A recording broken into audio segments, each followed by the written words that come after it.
cracking up about. YouTube, we are back. Conference finals. We're talking NBA. We're getting into the Eastern Conference Final, which is the Miami Heat versus the Boston Celtics. And then we're also doing Golden State Warriors, Western Conference Finals, Golden State Warriors versus the Dallas Mavericks. We're going to get into our predictions. Before we move on, make sure you like, subscribe, comment, continue to follow the page, continue to follow the journey. We give God the glory in every video that we do. Little bell's going to pop up in the corner. Make sure you smack that sucker. And my boy Nick is back for more sports talk. So, all right, guys, we're going to get right into it. This video is not going to be as long. I say that, but it'll probably be an hour long because we love sports. Who knows? We love sports, but.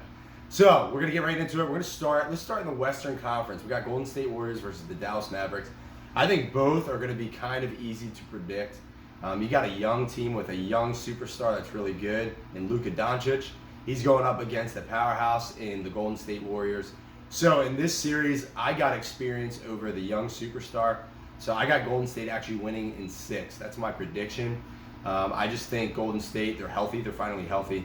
Klay Thompson and Steph Curry, and they just do their thing. Draymond Green adds that little spice. And then they have a lot of role players too. Poole is a beast.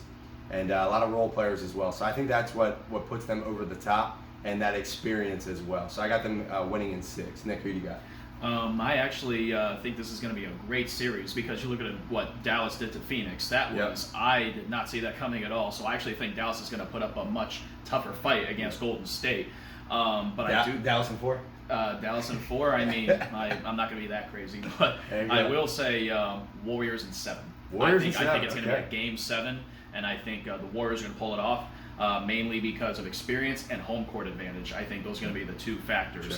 So if the series ends early, I would be shocked if the Warriors got ended in let's say 6 games or 5 games. If it goes to a Game 7 and the Mavericks pull it off, then that'd be amazing. Yeah. But honestly, though, I think the Warriors, this year, with everything they have going on, I think this is their year to make the finals and make a statement in the finals. I think they're going to win this, and they're going to give Luka a good run, but I think Luka's also going to give Golden State a good run. I think it's going to be Game 7. It's going to be a great Game 7, but I think the Warriors are going to pull it off at the end. Yeah. And I actually think it's going to be a close Game 7. Nice. I think the way I'm projecting here is I'm going to see the away team stealing a home game from each. Nice. Let's say the series is 1-1 for Dallas, and then Golden State will steal a game in Dallas. Yeah, so it'll be 2-2.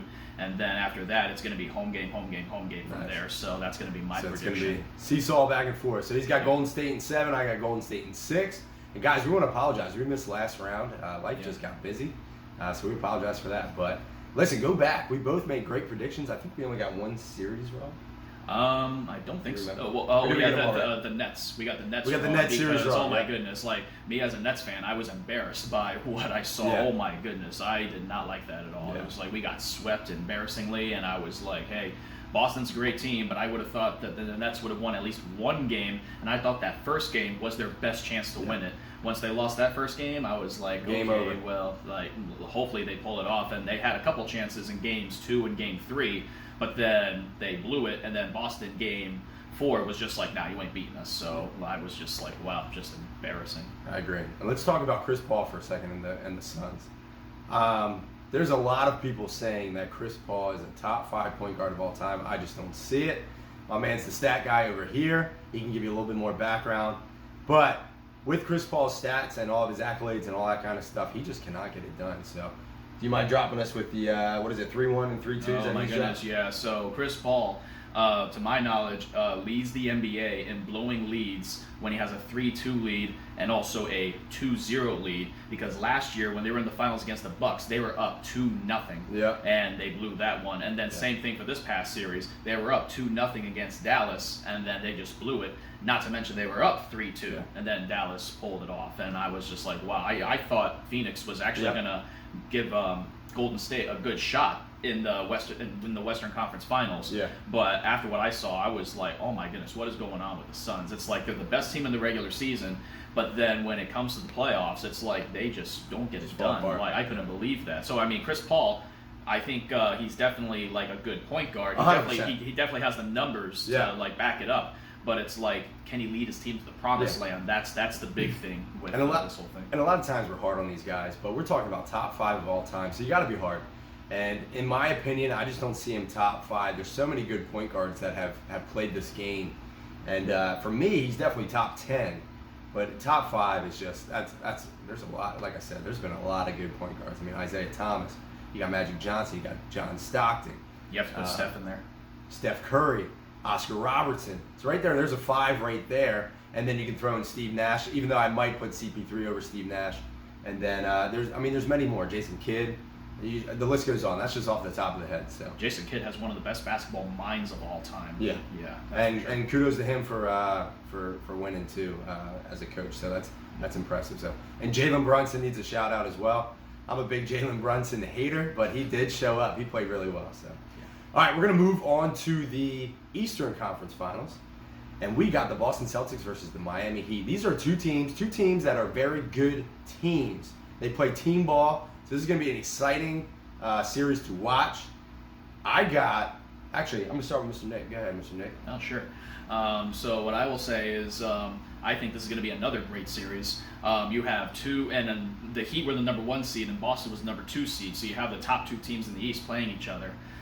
So I think it's going to be a great series. You look at what these 2 teams have done to get to this point. Mm-hmm. It's like the Heat, they got there. They played the 76ers. Now, one could say that was because Joel Embiid missed the first 2 games. So, I mean, you could factor that in. But I still think the Heat are such a good team in order to get to the Eastern Conference Finals. Yeah. And then you have Boston, who, oh my goodness, like what they did to the Nets. I actually thought once they beat the Nets, I was like, the Celtics are going to be a force to be reckoned with in 100%. the East. Yep. And then they just recently beat the Bucks. Now, granted, Chris Middleton, he was out for the Bucks, and Giannis, like, he was able enough to win 3 games for them, which was amazing. Yeah. So, I mean, Giannis, he's like definitely one of the top players as of right now. I think he's number 1 player in the league. He is just so dominant. But let's talk about that real quick before we get your prediction. Yep. The East was weird this year. I think the 2 teams. And I want to word this correctly because I think the 2 teams in it now are the best 2 teams, top to bottom, that are in the Eastern Conference Finals. Yeah. But I don't think they were the most talented. No. And I think there's a big difference between the 2. Obviously, Joel Embiid, I think he was MVP this year. He should have been MVP. Then you got Giannis, who I think is the greatest player on the face of the planet right now in basketball. Nick brought it up where they were missing Middleton. The Bucks were missing Middleton. Sixers were missing Embiid the first 2 games. And 100% these factored into both series. But we can't take anything away from these 2 teams. They stayed healthy, which is part of the game. And they just played great ball. And they have great coaches, too. That's a huge factor, too. Doc Rivers got out-coached. And I don't want to say the guy from, I forget his name, but the guy from the Bucks got out-coached because he's a great coach, too. Yeah. So it was just, and that went to Game 7. So that was literally just whoever wanted it more. And Jason Tatum definitely showed up. But I'm going to cut it there. I'm going to let Nick finish his prediction for this. Yep. So what I'm going to say is Celtics in 6. Celtics in 6? I say Celtics in 6 because I think Celtics are they are destined to go to the finals this year. Yeah, like you look at what Jason Tatum's doing, what Al Horford is doing, what Marcus Smart is doing. Literally, that's a team right there. Now, granted, the Heat have Jimmy Butler and all those other good guys. Yeah. Even Victor Oladipo is really showing coming up. Back, yeah. But I still think the Celtics are a more complete team than the Heat. Yeah. And even though I would slightly put Jimmy Butler over Jason Tatum, I still think Jason Tatum's still going to show up, and I still think it's more of a team for the Celtics. Yeah. So I think it's going to be the Celtics in 6. But then again, like Jason Tatum's played great, and it's like really tough for me to put Jimmy Butler and Jason Tatum to compare the 2. But I think Jason Tatum has a more complete team than the Heat does. Yeah. And Eric Spoelstra, he's been doing great as coaching so far. Yeah. So I mean, you can't knock him. But still, though, I think the Celtics, from what they did against the Bucks and what they did against the Nets, they beat like 2 very talented teams, and I think they could beat this team as well. So I think it's going to be not a 7-game series. I think it's going to be a 6-game series. I think the Celtics are going to steal a game at home because all they have to do is win one of the first 2 games in Miami, then it's going to be in their favor. I think they're going to take advantage of that. So I got Celtics in 6. Celtics in 6. So we're kind of boring with our picks because we agree a lot with our picks. But one thing we do disagree with is I think Jason Tatum is better than Jimmy Butler. I think he's proven it. And I think where they're at in their careers right now, Jason Tatum's just going to get better. And Jimmy Butler is a little bit older, so he's more on the decline. I don't want to say decline, but I think he at least plateaued. He hasn't he hasn't improved from where he's been at before. But Jason Tatum, the sky is the limit. The man is he's the perfect build for basketball. He's a great size. He's athletic, and he's just getting better and better. So I got Jason Tatum as the better basketball player. But to my predictions, I got Celtics in 6 as well. We look at who they played. Nick hit it on the head when he said, look at the competition of who they played. The Heat played a beat-up Sixers. And again, I don't want to take anything away from the Heat because they showed up. They balled out. They showed up. They made the Sixers look bad. And you can't fault the Heat for playing who they had in front of them. The Celtics beat a Nets team that we picked, and a lot of other people picked the Nets to beat the Celtics, even though there was a 2 versus 7 seed. Yep. And then they go in and they beat the reigning champs in the Milwaukee Bucks. Even though they were injured a little bit, they still had their best player in Giannis. And again, they showed up and they beat them. Their team is so complete. And I want to talk about Al Horford for a second because there's something about Al Horford when he puts on the Celtic green, because he came to the Sixers for a little bit, if you guys forgot, and he was awful. He was awful for the Sixers. It was more the game plan than it was Al Horford. They just had him doing some really dumb stuff. But he fits perfect in the Celtics game plan, and he showed out against Giannis. And I think he's going to be a deciding factor. Then you got Jaylen Brown, and you also got Jason Tatum. And the whole orchestra of that team is just incredible. So, like I said, I got Celtics in 6. So both of my series, I got them ending in 6. I don't got any game 7s, but we'll see what happens. So I got 1.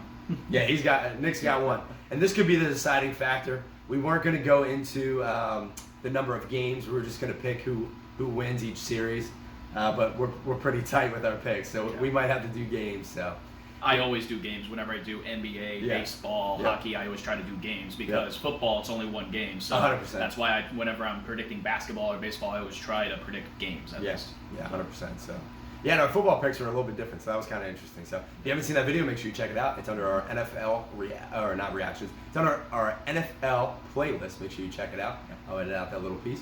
And then, but yeah, anything else you want to talk about before we move on? So if we're talking about our picks, basically we have the same picks. Yep. So our finals prediction is going to be the Warriors against the Celtics. Yep. And if that does happen, what a great series that's going to be. 100%. Yeah, we got 2 great teams going at it. Yep. And the cool thing about the Celtics versus the Warriors is you got new school versus old school.